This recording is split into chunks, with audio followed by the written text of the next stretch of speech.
নমস্কার, আমি শুভজিৎ। শুরু করতে চলেছি বং স্টক গাইড। বন্ধুরা, আজকে আমরা জানব মিউচুয়াল ফান্ড থেকে আপনারা কিভাবে কোটিপতি হয়ে যেতে পারেন। কিন্তু বেশিরভাগ মানুষ মিউচুয়াল ফান্ড থেকে কেন ভালো রিটার্ন জেনারেট করতে পারে না এবং স্টেপ আপ এসআইপি কী। ধরুন, আপনারা 5,000 টাকা করে মাসে এসআইপি করলেন 20 বছরের জন্য এবং আপনার অ্যানুয়াল রেট অফ রিটার্ন হচ্ছে 10%। তাহলে 20 বছর পরে আপনারা পেতে চলেছেন 38,28,485 টাকা। কিন্তু এই যে 38 লক্ষ টাকার একটু বেশি যে অ্যামাউন্টটা, সেই অ্যামাউন্টটা আপনার প্রায় 1 কোটি টাকা হয়ে যেতে পারে। কিভাবে, আসুন জেনে নিই। স্টেপ আপ এসআইপির মাধ্যমে। স্টেপ আপ এসআইপি কি? ধরুন, আপনি যে আপনার 20 বছরের জন্য মাসে 5,000 টাকা করে এসআইপি করছেন, সেই এসআইপির যে অ্যামাউন্টটা আপনি প্রত্যেক বছর 10% হারে বাড়াতে থাকলেন। ধরুন, এবছর আপনি 5,000 টাকা করে মাসে এসআইপি করলেন, পরের বছর 10% বেশি মানে 5,500, এবং তারপরের বছরও আরও 10% বেশি। সেইভাবে যদি বাড়াতে থাকেন, তাহলে আপনার 20 বছরের যে মিউচুয়াল ফান্ড জার্নি, এই 20 বছর মিউচুয়াল ফান্ড জার্নির পরে আপনি প্রায় 1 কোটি টাকা বা তার বেশিও পেয়ে যেতে পারেন। একটা জিনিস আমরা দেখেছি, বেশিরভাগ মিউচুয়াল ফান্ড ইনভেস্টার খুব ভালো রিটার্ন জেনারেট করতে পারেন না। তার জন্য কারণটা কি? অনেকে অনেক ধরনের কারণ বলে থাকেন, কিন্তু মেন কারণটা হচ্ছে যে ক্রিজে টিকে না থাকা। কীরকম? ধরুন, আমি যদি আপনার 10 বছর কি 20 বছর মিউচুয়াল ফান্ড জার্নিটা একটা 50 ওভারের ওডিআই ম্যাচ হিসেবে দেখি, আমরা যখন একটা ওডিআই ম্যাচ দেখি 50 ওভারের, তখন সেখানে কি সবসময় প্রত্যেক ওভারে একই রকম রান রেট থাকে? কখনোই থাকে না। কখনো কখনো আমরা দেখি যে এক এক ওভারে প্রচুর রান উঠছে, কখনো কখনো অনেক কম রান উঠছে। আবার কখনো কখনো কি হয়, যে মেডেন ওভার যেরকম থাকে, সেরকম মিউচুয়াল ফান্ডের যে জার্নি রয়েছে, সেখানে কোনো কোনো বছরে আপনি মেডেন ওভার বা খুব কম রিটার্ন পাবেন, কোনো কোনো বছরে আপনি অনেক বেশি রিটার্ন পাবেন, আবার কোনো কোনো বছরে 5-6% রিটার্ন পাবেন। কিন্তু আপনার মূল উদ্দেশ্য হওয়া উচিত যে মিউচুয়াল ফান্ডের ক্রিজে টিকে থাকা। আমরা কি দেখি, যে একজন ভালো ব্যাটসম্যান সবসময় ক্রিজ আঁকড়ে পড়ে থাকেন। কখনো কখনো একটা ম্যাচের মধ্যে কম রান আসে, তখন তিনি সেই কম রান নিয়ে সন্তুষ্ট থাকেন। আবার কখনো কখনো তিনি যখন সুযোগ পান, তখন রান রেট বাড়িয়ে নেন। কখনো কখনো এরকম হয় না যে তিনি কোনো ওভারে কম রান এসছেন আর নিজের বাজে শট খেলে নিজের উইকেট থ্রো করে চলে এলেন। মিউচুয়াল ফান্ডের সেরকম জার্নিটা, ফেজটা এক এক সময় এক এক ধরনের হবে। তাই আপনার মূল উদ্দেশ্য হতে হবে যে কখনোই আপনি আপনার এসআইপি বা মিউচুয়াল ফান্ড ইনভেস্টমেন্ট আপনি পুরোপুরি বন্ধ করবেন না। একজন ভালো ব্যাটসম্যানের মতন ক্রিজে টিকে থাকবেন, তাহলেই আপনার রিটার্ন বেটার হবে।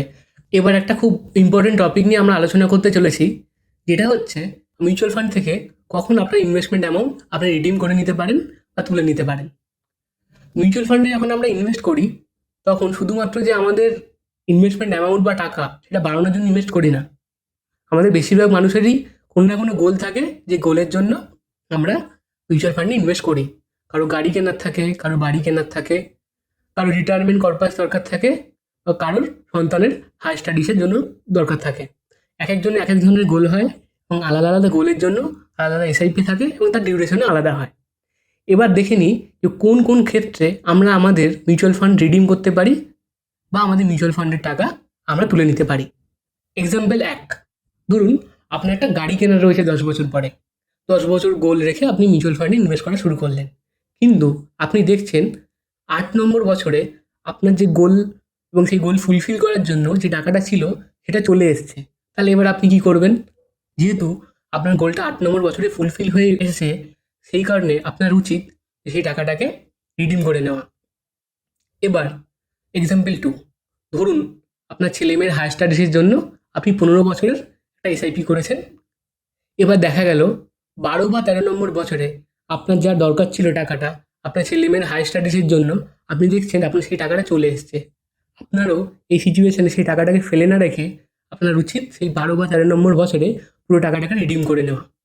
কিন্তু এবার আপনারা বলবেন যে অনেক আগেই আমাদের গোল ফুলফিল হয়ে গিয়েছে, আমরা টাকাটাকে তুলে নেবো, তুলে নিয়ে রাখবো কোথায়? আমি বলবো আপনারা সেভিংস অ্যাকাউন্টে রাখতে পারেন, কিন্তু সেখানে একটা সমস্যা রয়েছে।